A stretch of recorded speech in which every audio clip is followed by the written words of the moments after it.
vou começar aqui. Em primeiro lugar, eu queria dar as boas-vindas a todo mundo, né? Mais uma live aqui da Cena Digital. Hoje a gente vai falar, vai ouvir sobre o uso de IA para a produtividade do CIO.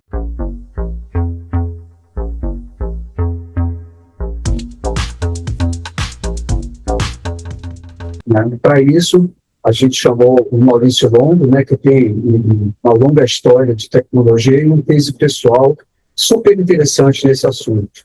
O Maurício, ele é executivo de TI, passou por empresas como Web Negócios, Bematec, TOTAS, Stone, é escritor de mais de 10 livros sobre desenvolvimento de software, sistemas operacionais em IA, e ele está atualmente empreendendo em conteúdo de consultoria em IA.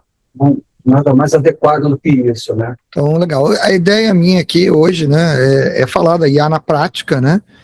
Tem muita coisa que a gente ouve falar o tempo todo, e a gente só ouve falar disso hoje em dia, literalmente o tempo todo, desde o dia que eu comecei a preparar a apresentação no final de semana para agora, teve acho que mais de 5 lançamentos do Claude Code, que é o que eu uso no meu dia a dia, e N outras. Hoje, por exemplo, eu estava explorando o Hermes Agent, que é um parente daquele OpenClock, todo mundo bem fala direto, eu vou passar um pouco por isso mais à frente aqui. A ideia é focar na prática, né? Como o Sérgio falou, né? Maurício Longo, passei já por muitas empresas aí como executivo de tecnologia, hoje empreendo nessa área, vamos dizer assim, de conteúdo e consultoria em IA. Eu venho mexendo com esse negócio desde aquele primeiro momento, o ChatGPT, lá em final de 22, né? Então, passei muito pela parte de criação de imagem, quando estava começando com o Midjourney. Eu cheguei a até fazer isso, começar a fazer uma forma de terapia, porque você ficava ali imaginando as coisas, imagens ali que iam aparecendo e tal. E hoje em dia é uma coisa muito prática, né? Eu vou mostrar para vocês aqui como eu uso particularmente e como pode ser aplicado em N tipos de coisas do dia a dia da gente hoje, né? Sem questões mirabolantes de que vai fazer qualquer coisa possível imaginar para você, mas ao mesmo tempo também sem questões de ficar imaginando que isso não serve para nada e faz tudo errado, né? Então, o que provavelmente vocês já sabem, né? IA generativa responde perguntas. Hoje, por exemplo, eu não uso mais o Google para praticamente nada, eu vou tudo pesquisar no Grok, tá? Que me dá um resultado mais rápido que o Google, muito mais detalhado, e não vai me dar link, vai me dar a resposta que eu quero, e se eu quiser ele vai me dar os links. Escreve e-mail, resume texto, são coisas que a gente vê há muito tempo, né? E ajuda desenvolvedores a escrever código mais rápido, e esse é um ponto onde a balança pendeu muito fortemente a partir de novembro do ano passado, tá? Até setembro, vamos dizer assim, as minhas experiências pessoais com geração de código geravam alguma coisa interessante, mas nada pronto para usar. Podia ser um acelerador, mas não nada pronto para usar. Diferente do que acontece hoje em dia, né? O que eu gostaria que você levasse daqui? Que a IA generativa não é mais simplesmente uma interface de chat, que deixou de ser também uma ferramenta para programadores. A gente vai ver aqui, na verdade, como uma ferramenta para programadores pode ser aplicada para coisas muito diferentes de apenas isso, né? Porque só isso. Agora ela pode efetivamente ser uma camada de colaboração entre você e suas informações, seus documentos. Entender que quem conseguir ter a visão de como fazer uso disso na prática, começa hoje a repensar como faz as coisas, né? Como faz as coisas pessoalmente, como faz as coisas profissionalmente. Essa dinâmica, como eu falei, no dia que eu comecei a fazer a apresentação no final de semana para hoje, sei lá, mais de 5 lançamentos do Claude Code. Até setembro, a geração de código, era legal, mas não resolvia, de fato, problemas. Hoje resolve, tá? Eu vou mostrar para vocês aqui. O que a IA consegue fazer está evoluindo numa velocidade absurda. Então você tem as coisas que você sabe que a IA consegue fazer legal, são coisas que você já vai hoje fazer uso. Por exemplo, você quer fazer uma imagem para botar lá no seu post, você vai ali no ChatGPT, pede para ele criar uma imagem, você vai no Grok, pede para ele criar uma imagem. Essas são coisas que todo mundo sabe que você consegue fazer com inteligência artificial hoje. Minha mãe sabe. Mas o que ela conseguia fazer há 2 meses atrás, não é o que ela consegue fazer hoje. Na verdade, o que ela consegue fazer hoje é razoavelmente além do que ela fazia há 3 semanas atrás. Eu vejo isso no meu uso diário e eu passo a maior parte do meu dia falando com pelo menos 3 IAs diferentes. Tem horas do dia que eu estou com 6 diferentes abertas, trabalhando em diferentes coisas ao mesmo tempo. E eu sinto isso, cara, de uma semana para outra, a diferença do que está acontecendo. Então, a gente tem que saber o seguinte, o balão, vamos dizer assim, que define o que a IA consegue fazer bem, ele está inflando, né? A área de superfície está aumentando, o volume que está ali dentro está aumentando, e o que faz diferença para você, de fato, vamos dizer assim, é você conseguir entender aonde está essa área de superfície agora. O que é que você consegue fazer com isso hoje, né? Essa área, eu diria que a cada 90 dias ela se transforma bastante, se transforma quase que radicalmente. Hoje, o que é importante de entender é que muitas das falhas da inteligência artificial não parecem mais falhas, né? Antes você tinha uma alucinação óbvia, ela escrevia uma coisa que não fazia sentido, né? Ou tinha uma lógica que você não conseguia, você passava o olho e você via que estava errado, né? E hoje não é mais o caso. Hoje ela te dá um raciocínio bonito para uma coisa errada. Ela consegue passar por testes com um bug que não é fácil de ser percebido. Aí não é nenhum, vamos dizer assim, é um erro natural dela como um erro natural do ser humano, não é nenhuma peculiaridade, vamos dizer assim. Você, quando desenvolve um software, você introduz erros, né? E se você conseguisse pegar todos, eles não estavam lá, né? O caso da IA, na verdade, é um caso muito semelhante. E esse é um princípio importante a gente ter em mente. Se a gente olhar para a IA como uma pessoa, a gente vai estar melhor preparado para entender o que pode dar errado e o que pode dar certo. Porque diferente de um programa, vamos dizer assim, um programa de software normal, que é determinístico, tem um conjunto de instruções a ser seguido, a IA não é determinística. Ela comete erros como nós cometemos erros. Os seus processos com a IA precisam levar em consideração que ela comete erro como a gente comete também. Esse nível de detalhe e a própria evolução faz com que a gente possa estar trabalhando hoje em volumes muito maiores do que a gente fazia há um ano atrás. Há um ano atrás, eu podia revisar cada coisa que eu fazia com a IA linha por linha, e não tinha problema. Eu conseguia lá revisar, pegar um problema, ajustar e tal, linha por linha. Hoje em dia, eu passo por tanta coisa e eu gero tanta informação a partir de outras informações que isso não é prático. Então, por exemplo, hoje eu trabalho com vários modelos em paralelo que auditam o que está sendo feito. Então, ao gerar um documento, eu rolo auditorias sobre esse documento para validar que as informações estão corretas, que não foram colocadas informações que não devem ser colocadas, que não foram usadas expressões que não devem ser usadas, etc. E ainda assim, vão existir os momentos em que é preciso uma pessoa para dar um aval final. E saber aonde está esse ponto, né, até onde você consegue ir só com a IA, e aonde você precisa que o ser humano entre para poder dar aquele toque final, esse é o skill, vamos dizer assim, que você precisa estar constantemente trabalhando, porque aquilo que a IA consegue fazer sozinha está aumentando, está crescendo.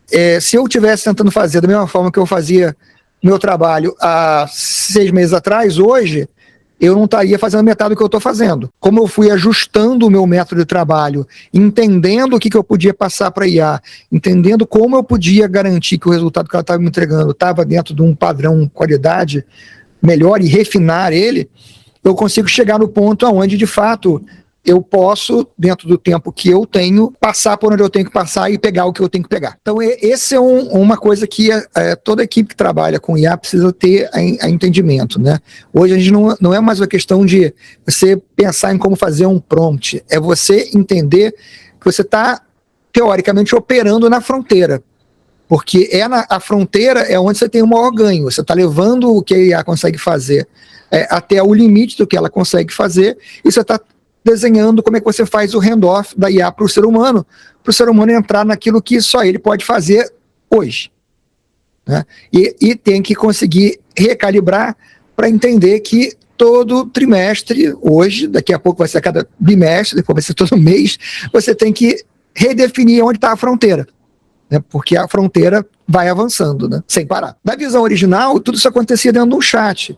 E essa é a visão que a maior parte das pessoas tem ainda sobre IA. Você entra num chat e você trabalha só ali dentro. Mas o que é, vamos dizer assim, a fronteira do uso de IA, ela já passou desse ponto há muito tempo. Você não trabalha mais só com um chat onde você cola um texto, você pede para ele olhar o texto e tal.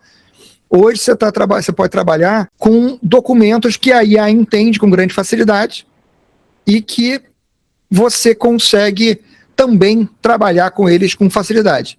Então é o que eu chamo agora, a gente vive a era do Markdown. O que é o Markdown? É um formato de texto puro, com algumas convenções de formatação que qualquer editor meia boca que existem diversos, consegue interpretar e renderizar para você, uma formatação bacana, mas que você escreve com texto puro. Né? Aí eu botei na tela 2 exemplos, um lado eu tenho, vamos dizer assim, o que a gente chamaria do fonte Markdown, e do outro lado ele renderizado, então o joguinho da velha ali, a tralha mostra um heading, se são 2 é um heading 2, né? Se você bota os asteriscos ele transforma em negrito, é muito simples para você, como pessoa, escrever e interpretar, e ao mesmo tempo é um formato nativo para IA. Todas elas geram isso nativamente. Tá? E todas elas têm grande facilidade para entender isso. Então, por exemplo, o Claude usa esse formato para você poder ensinar ele skills, habilidades. Por isso mesmo, isso foi adotado depois pela OpenAI, foi adotado pelo OpenClaw, como uma forma padrão de você entregar. Os skills seriam como se fossem uns procedimentos padrão, vamos dizer assim, para IA usar. Então, é um formato nativo para IA e é um formato fácil de você trabalhar. Você pode criar o documento no Notepad, se você quiser, sem nenhuma dificuldade. E por que o Markdown, em vez de outras coisas? Porque é muito simples e é muito mais prático para IA. Tá? Por exemplo, você tem um documento em HTML, você tem um documento em PDF, isso carrega um monte de informação, de formatação, layout de página, etc., que para a IA processar, ela tem que ler isso tudo e descartar. Hoje, vamos dizer assim, o que define o seu custo, vamos dizer assim, usar a IA, é quanto o seu consumo de tokens, que são a forma como ela processa, vamos dizer assim, a informação. Então, a contagem de tokens é mais ou menos de 4 tokens para 3 palavras, vamos dizer assim. Então, é 25% mais do que a quantidade de texto que você tem num texto. Mas se você insere um monte de formatações, etc., isso tudo vira token também, que ele vai ter que entender e separar para poder trabalhar.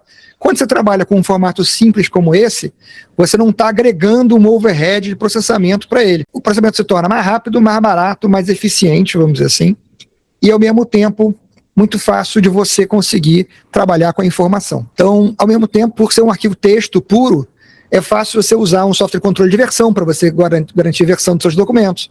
É fácil gerar uma diferença entre um documento e outro. 500 ferramentas de trabalhar com código-fonte funcionam com seus documentos. E um detalhe importante, né? O que ele te entrega cobre 99% dos casos de uso para formatação de documento de uso do dia a dia, gente. Tá? Esse é um ponto importante, porque a gente normalmente entra lá, vê um Microsoft Word, tem 592 mil opções.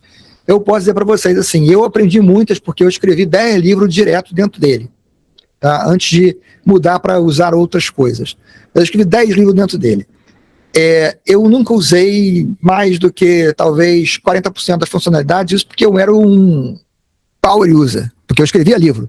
Entendeu? Um usuário normal não usa mais do que 10% das funcionalidades do Microsoft Word, por exemplo. Além de você ter esse formato, ele, por ser um arquivo texto, ele tem uma facilidade também de acomodar você colocar metadado dentro dele. Então, a Anthropic, que faz o Claude, padronizou aqui para os documentos que o Claude ele usa de referência, ela insere um cabeçalho em um formato YAML, que é um formato feito para configuração, arquivo de configuração.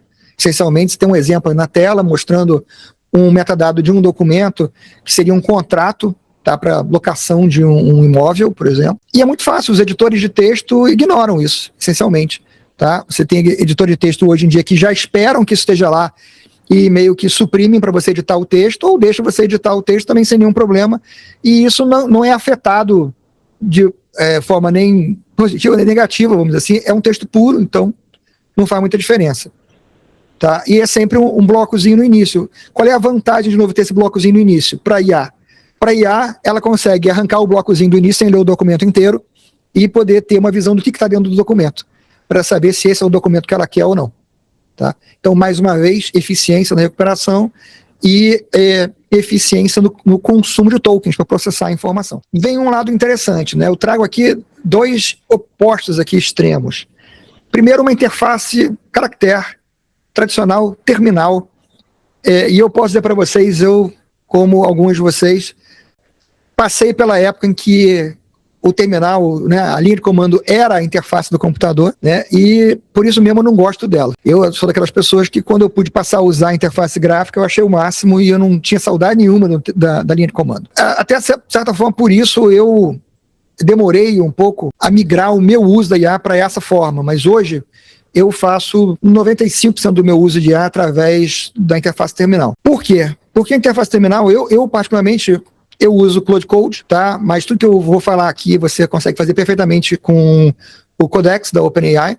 Você consegue fazer perfeitamente de dentro de uma IDE como cursor, usando o modelo que você escolher lá, ou usando uma plataforma open source como o OpenCode, com modelos open source ou com modelos de outras empresas, modelos locais, sem nenhum problema. E eu vou entrar mais nos benefícios extras disso aí daqui a pouco, mas no caso aqui eu trouxe uma linha de comando ali, se vocês olharem, eu tenho um texto, não sei se dá para enxergar na tela, mas eu estou pedindo para ele criar uma ilustração em formato SVG a partir do texto do guia demo, que é um documento, um Markdown. E eu não especifiquei como é que eu queria o gráfico. Eu simplesmente falei para ele pegar uma imagem que ele tinha criado dessa mesma forma, quando eu tinha dito para ele criar a partir do documento, e esse aqui eu estou pedindo para ele fazer uma versão mais escura do gráfico.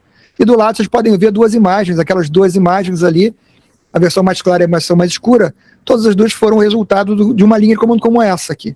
Na verdade, a mais escura é o resultado direto desta linha de comando que está capturada aí. Eu não precisei especificar nada. Ele pegou o texto, leu o texto, entendeu do que se tratava e criou um diagrama para ilustrar aquele texto. E ele cria esse diagrama programaticamente. O SVG é um formato também de uma linguagem em formato texto para definição de gráfico, usado por diversos editores gráficos. Então, ele literalmente cria do nada essa imagem vetorizada que você pode depois editar se quiser. Nessa circunstância, por exemplo, o formato Office, por exemplo, ou um PDF, uma imagem dessa, isso vira um espaço, uma área de output, não é mais a sua área de trabalho. Você não precisa trabalhar dentro de uma ferramenta como o Word, por exemplo, para você criar um documento sofisticado. Você não precisa trabalhar nem dentro do Excel, na realidade, nem dentro do PowerPoint, na prática. Tudo isso você pode trabalhar dentro de um documento texto e depois você pede para ele gerar a versão de output, vamos dizer assim. É o caso da apresentação que a gente está vendo aqui. Ela foi criada, 80% do que vocês estão vendo foi feito em Markdown. Tem uma pergunta aí do... Boa noite. Boa noite. Maurício, me tira uma dúvida aqui. Como que você enxerga, né? A gente está brigando aqui com o pessoal da empresa, que eu não estou liberando mais aquele Canva, porque eu entendo que a IA, ela endereça muito bem essa questão. Como que você enxerga essa plataforma? Eu vou dizer para você o seguinte, você consegue gerar imagens prontas com facilidade hoje em dia. Você consegue fazer isso que eu mostrei aqui agora para você, mas se você quiser sofisticar mais um pouco a imagem, você ainda precisa editar ela. Vou dar um exemplo simples, né? Agora, nesse exato momento, essa imagem que estão aqui, essas duas aqui, é um SVG. O PowerPoint não aceita SVG. Eu precisei carregar ela no editor gráfico e salvar ela como PNG para o PowerPoint carregar. Eu poderia ter mandado esse é o outro ponto que a gente vai entrar daqui a pouco, que é o seguinte, eu poderia ter mandado o Claude Code transformar a imagem para mim.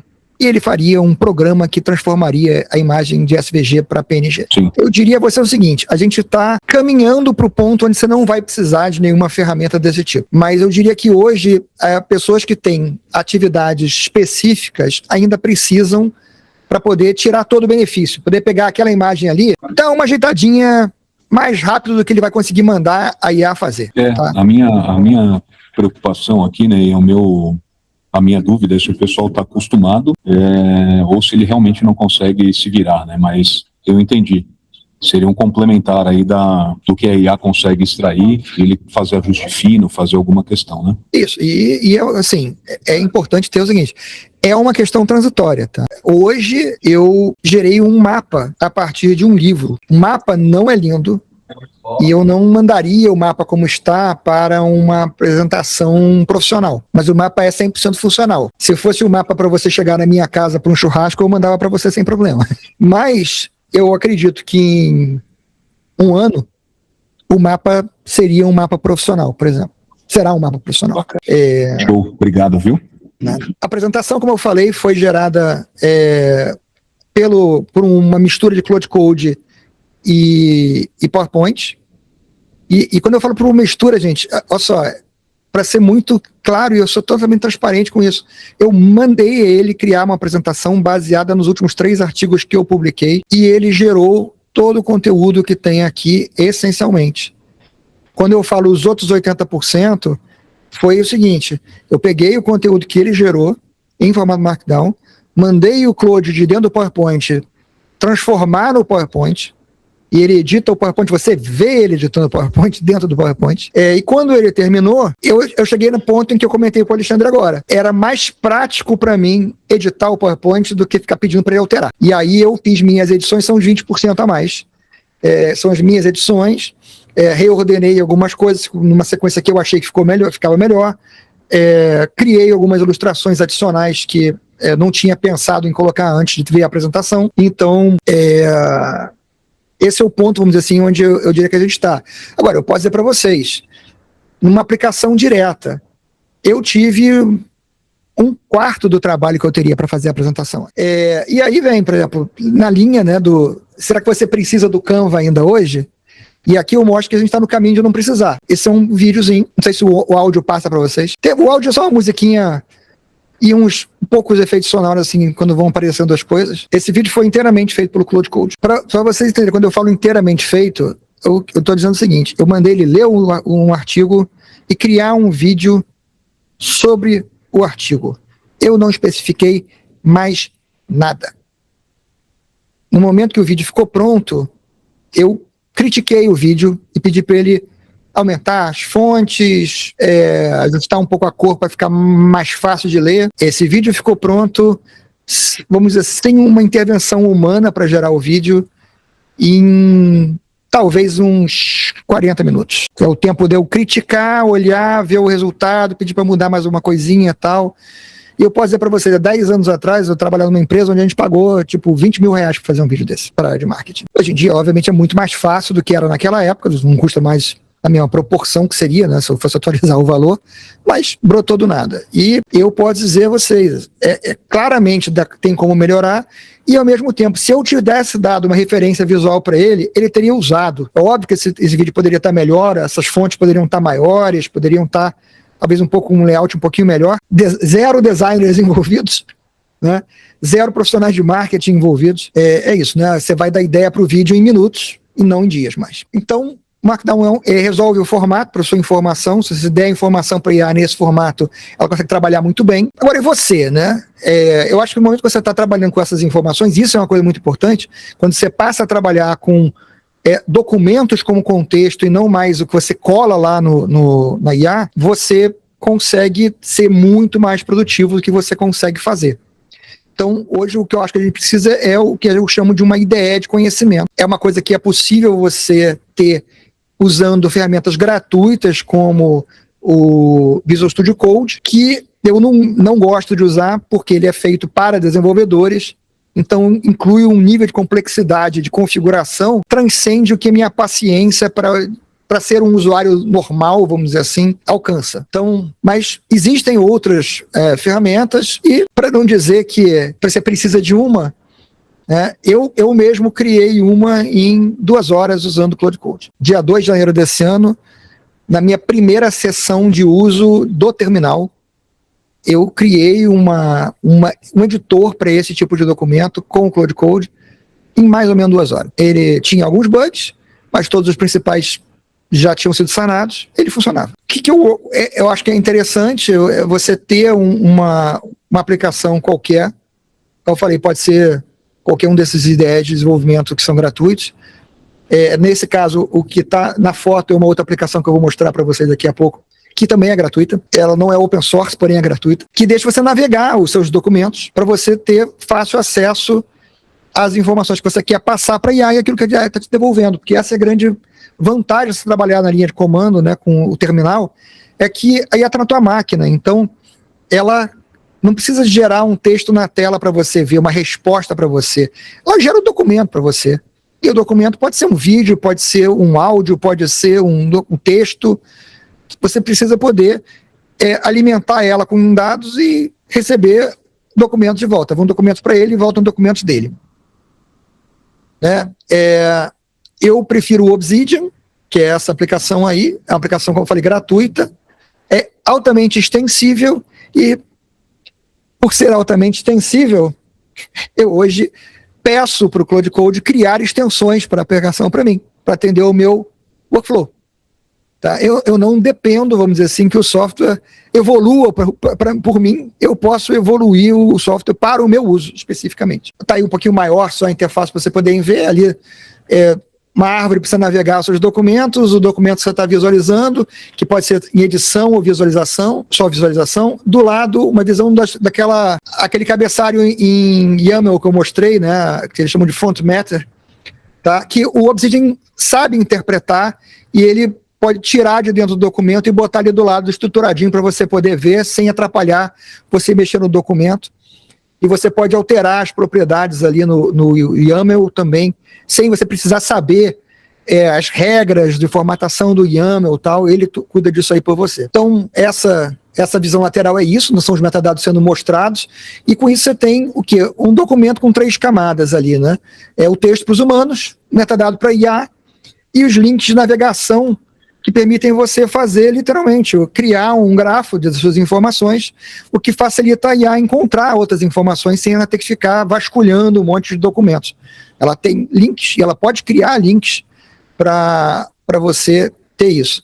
Vou dar um exemplo rápido disso aqui, mas em paralelo às minhas atividades profissionais do dia a dia, eu hoje estou escrevendo ficção. É uma coisa que eu sempre quis fazer como criança, desde criança, vamos dizer assim. Quando eu escrevi o primeiro livro técnico, eu me iludi achando que isso era um passo nessa direção, uma coisa não tem nada a ver com a outra. Hoje em dia eu estou escrevendo ficção porque a IA me dá uma ajuda em coisas que me desincentivavam antes. Eu queria pesquisar um negócio sobre um local, eu tinha que sair fazendo buscas e tentando encontrar informações sobre aquilo. Hoje eu pergunto para a IA, ela me responde. Eu quis um lugar para uma história minha no meio dos Estados Unidos, lá perto do Parque Nacional de Yellowstone. Eu descrevi o lugar que eu queria. O Grok, por exemplo, me deu as coordenadas do mapa do lugar que se encaixava no que eu queria. Eu peguei as coordenadas, taquei lá no Google Earth e vi o lugar que ele estava me dizendo que era o que atendia aos meus requisitos para minha história. Vamos dizer assim, um nível de facilidade que você tem enorme, Para dar outro exemplo agora semelhante, porém numa área radicalmente diferente, há 2 meses atrás, uma consultoria entrou em contato comigo para perguntar do meu interesse a respeito de uma posição numa empresa no Sul. E não podia me dizer o nome da empresa, era confidencial e tal. Me falou da localidade e me falou da área. E eu pude depreender da conversa de que era uma empresa que tinha sido recentemente adquirida. De posse dessas informações, em mais ou menos 40 segundos, eu já sabia qual era a empresa, que ele não podia me contar qual era, porque eu dei a informação que eu tinha para o Grok, e o Grok me disse qual era a empresa, e eu pude validar que tudo que ele estava me dizendo batia com o que eu tinha ouvido na conversa. A facilidade que você tem, vamos dizer assim, de usar isso dentro do seu fluxo de trabalho para qualquer tipo de atividade é enorme. Voltando, né, porque eu falei que eu ia mencionar das facilidades extras que a linha de comando te traz, eu agora crio minhas próprias ferramentas. Eu não dependo mais das ferramentas que estão disponíveis. Eu posso criar as ferramentas. O terminal, por estranho que pareça, ele é seu amigo. Através do Cloud Code, do OpenAI Codex, você consegue trabalhar com os arquivos locais e você consegue usar ele para você criar ferramentas que se encaixam no seu workflow. Então, por exemplo, eu usei Cloud Code para criar uma ferramenta que me permite discutir um documento com ele. Então, eu posso fazer como está escrito ali, por exemplo. Por favor, abra o modelo de contrato na pasta de modelos, na interface Doc Coworking. A interface Doc Coworking é a ferramenta que eu criei com ele. E prepare-se para receber anotações, que é para ele ficar escutando o que está acontecendo lá. Essa é a interface, eu acho que ela cresce, isso. Do lado ali eu tenho um documento em Markdown. Ele pode trazer texto marcado para eu ver. Então, por exemplo, ali o domiciliado está um highlight. Ele pode colocar o highlight para chamar a minha atenção de um ponto que ele quer que eu dê uma opinião a respeito de uma coisa no documento, que eu decida alguma coisa, por exemplo. E vocês podem ver os marcadores, um em amarelo e um em azul, que são referências a comentários ali do lado. E aqueles comentários são anotações que eu coloquei. E quando eu aperto o botãozinho azul ali em cima da tela, tem um botãozinho azul, Send to Cloud, ele manda as anotações de volta para a linha de comando lá no terminal, e ele recebe meus comentários. Tá? E esses comentários podem ser coisas do tipo, usa esse nome aqui, ou pega os dados daquela empresa ali e tal, e ele vai trabalhar em cima daquele documento com os comentários que eu dei, que eu escrevi ali no comentário. É como se eu estivesse escrevendo direto dentro dele, só que é um fluxo muito mais fácil para o usuário do que ir olhar o documento e escrever para a interface. Olha, no parágrafo depois do título tal, altere tal. Não, você vai ali, você marca, e você fala, nesse lugar aqui, troque por isso aqui. Então é uma forma de você customizar o seu fluxo de trabalho, né? E aí, como eu falei, com isso, hoje eu crio ferramentas para usar dentro da ferramenta que eu uso. Eu uso o Obsidian, e com ele eu crio o plugin para o Obsidian. Então, dentro do meu trabalho de paralelo agora de escritor de ficção, se eu quero ver como meu livro está ficando, eu criei um plugin que gera o PDF de todos os capítulos do meu livro. Ou gera direto o EPUB para eu mandar para o meu Kindle, para poder ler no meu Kindle e ver como está ficando meu livro. Quanto tempo levei para fazer isso? 40 minutos. Tá? Lógico que ajuda você a saber pedir o que você quer. Ajuda você a saber pedir o que você quer. Mas é impressionante a capacidade dele de descobrir e te perguntar o que está faltando. Você vai virar para ele e falar assim, me dá um RP aí, você consegue fazer coisas de alto impacto na sua produtividade. Então hoje eu construo minhas próprias ferramentas. Nos últimos 3 meses agora, eu fiz 2 editores de Markdown, uma ferramenta de geração de PDF com capa full bleed, né, aquela capa que pega papel inteiro, né, tal. Um gerador de EPUB para carregar os livros no Kindle, um utilitário de tradução de documentos, plugins para uso dentro do Obsidian e aquele editor que eu mostrei para vocês com os comentários para você usar, para você passar instruções sobre um documento para IA. Todas essas coisas são ferramentas que eu criei incidentalmente. Nada disso assim, vou fazer um projeto para fazer isso. Não, eu estava trabalhando, falei, precisava disso aqui. Abri um outro cara do lado e, vamos lá, abri uma outra IA do lado e botei a outra IA para trabalhar naquilo que estava me faltando com essa aqui. Então aí perguntas desconfortáveis aí pro nosso mundo. Se o usuário usa 5% dos features de um SaaS, que custa $30 para o usuário por mês, e o agente pode gerar esses 5% sob medida em 20 minutos, como é que isso fica? Essa é uma pergunta que derrubou $285 bilhões de valor de bolsa de várias empresas no mês passado. Tá, quando a Anthropic lançou o Cloud Code. O Cloud Coworking, que é uma versão, vamos dizer assim, mais user-friendly, mais light também do Cloud Code. Né? Como é que fica esse caso de negócio? Né? E como é que fica o caso de negócio da gente justificar pagar por esse serviço, né? Então, o impacto desse tipo de coisa se distribui em camadas, né? Não aplica-se igual a todo mundo. Se você tem uma coisa que é um produto que é de um nicho muito específico, o conhecimento específico justifica aquilo, pelo menos por mais um tempo. Suítes horizontais, ao meu ver, aí é uma opinião minha, mas eles viram engine de renderização. Tá, eu trabalho minha informação no final, eu boto no formato desses suítes para passar, para mandar para fora, para publicar, tal. Software interno de empresa, seu próprio software, muita coisa que você desenvolvia e que levava meses pode ser feito agora em semanas. Tá? Depende, obviamente, da equipe saber usar a ferramenta, depende da equipe. Saber usar é o mais importante, e às vezes, para você poder saber usar, você tem que ter a mentalidade voltada para isso. Vou dar um exemplo também prático. O cara que me recomendou o uso da interface terminal, que é um cara que vive desenvolvendo software, ele ganha vida desenvolvendo software, ele ficou chocado quando eu mostrei para ele que, por exemplo, quando eu estava revisando o meu livro, eu fazia anotações com o tablet, eu marcava textos, etc., e depois eu mandava aquelas imagens para o Claude e eu pedia para ele identificar os lugares que precisavam ser alterados com aquelas coisas que eu marquei. O Claude abre a imagem, reconhece o texto original, encontra ele dentro do documento certo, entende a sua anotação, seu garrancho, no meu caso, tá? E fala para você, né? No documento tal, você comentou isso aqui, tal coisa. Você quis dizer isso, você quer que eu altere isso a partir de uma imagem, tá? Uma imagem com um rabisco à mão. E esse cara, ele ficou chocado que você podia fazer isso. Eu falei, cara, mas você não pega uma imagem de uma tela e dá para ele para mostrar o erro que está acontecendo? O que está fora do que era previsto na tela? Ou mensagem de você não passa para ele? É a mesma coisa. Você tem que ter a mente aberta para interpretar o que a IA pode fazer. Porque ela pode fazer mais do que a gente imagina que ela pode fazer. Tá? Aí, bom, visão, né? O que muda para o CIO, né? Compra de software é uma questão onde a gente tem que pensar agora bem como a gente justifica algumas coisas, tá? Coisas que eventualmente são justificáveis, pelo menos por enquanto, mas que talvez tenham que ser melhor explicadas para poderem ser justificadas, porque algumas coisas que as pessoas veem geram expectativas, né? O desenvolvimento interno, o custo de construir alguma coisa, ele cai drasticamente desde que você tenha clareza do que você quer construir.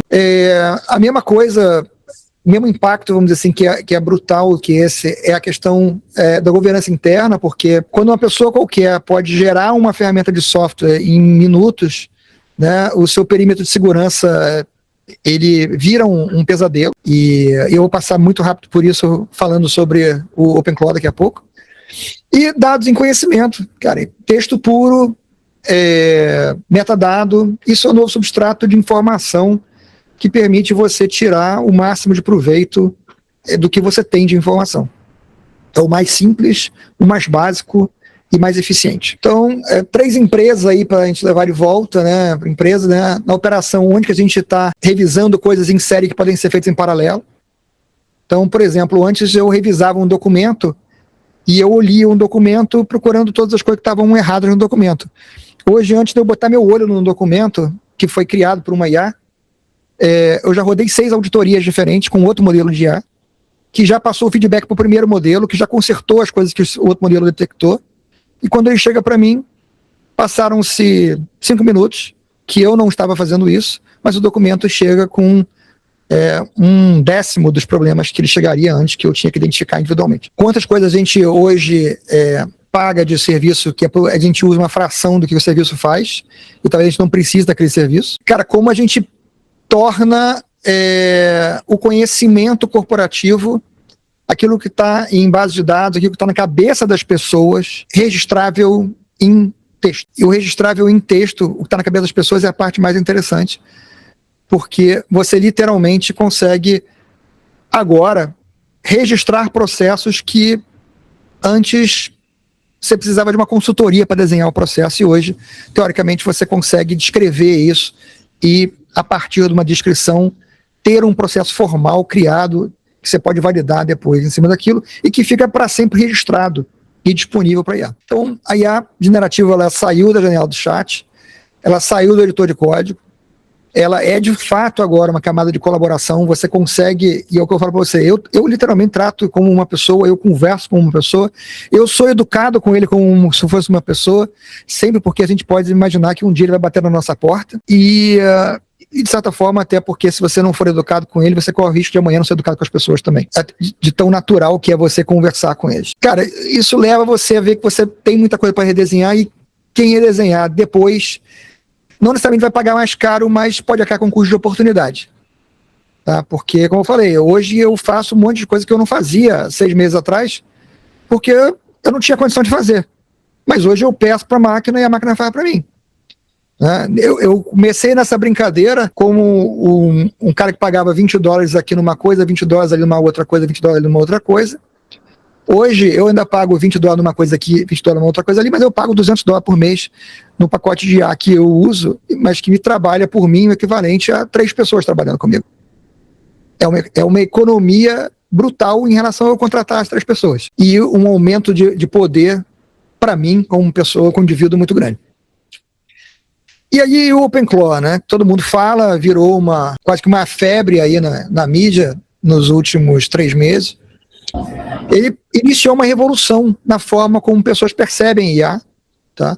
Hoje, muita gente que acompanhou isso e que já experimentou com isso, eu já fiz 3 instalações dessa brincadeira numa máquina, percebem que você tem outras possibilidades de como você usar a IA no dia a dia. Ao longo dos últimos 3 meses, desde que ele explodiu na cena mundial, a Anthropic, ela trouxe muitas das funcionalidades base do OpenClaw para dentro do Claude Code. Então hoje você consegue, dentro de uma ferramenta mais controlada, uma ferramenta que não está sujeita diretamente, tão sujeita, vamos dizer assim, a um ataque quanto o OpenClaw está hoje, porque ele literalmente pede permissão para você fazer as coisas, enquanto o OpenClaw primariamente trabalha como uma IA livre, vamos dizer assim, liberta, com autorização de administrador na máquina onde ela está trabalhando. E esse caminho que a Anthropic está seguindo com o Claude, a OpenIA parece estar seguindo também, até ela contratou o próprio criador do OpenClaw, e parece ser a direção que ela vai seguir também com o Codex, ou com uma nova aplicação que inclui a funcionalidade do Codex, mas isso deve estar surgindo aí muito em breve, né? Então, sobre o OpenClaw em si, hoje eu acho que nesse momento a Anthropic está dando um pau nele, no sentido de que ele é altamente ineficiente no uso de tokens. Então, se você plugar um modelo nele, caro, como por exemplo, o Claude Opus 4.6, a sua conta de uso de IA vai aos céus. Eu já vi gente que gastou mais de $4.000 no mês, com facilidade. A Anthropic bloqueou o uso de assinaturas, porque as assinaturas têm um grande subsídio, vamos dizer assim, que se baseia no fato que uns usam mais do que outros, né? Outros não usam quase. E então ele bloqueou o uso de assinaturas que força você a usar a API, que tem esses custos muito altos, se você quiser usar o modelo que é o melhor em interação humana hoje, né? Hoje, por exemplo, eu chego a rodar 6 sessões simultâneas do Claude Opus dentro de um notebook padrão, normal, 16 MB de memória, sem problema, trabalhando aí com esses modelos como sendo colegas de trabalho, literalmente, cada um criando documentos, lendo documentos, um lendo o documento que o outro criou, eles invocando outros modelos, tá? E isso é uma coisa interessante. Eu uso a IA para chamar outros modelos de IA, para conferir trabalhos, para gerar relatórios a partir de dados que foram extraídos, foram gerados, muitas coisas assim. E aí você consegue usar modelos mais baratos para fazer atividades em que eles são bons, mas que são mais simples, vamos dizer assim. E é isso, gente. Isso é o grosso que eu queria mostrar. E para mostrar só uma brincadeirinha final daquela imagenzinha, para a gente ter uma noção de onde a gente está indo com essa brincadeira, essa imagenzinha do último ali do slide, né? E isso aqui é um videozinho. Tem um som que vocês não vão conseguir ouvir, infelizmente.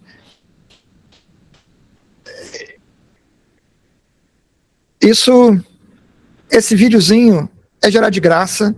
a partir de uma imagem gerada de graça, numa plataforma que deixa você gerar essencialmente imagens ilimitadas de graça, e levou mais ou menos 20 segundos para ser feito, a partir daquela imagem que era a imagem do último slide aqui.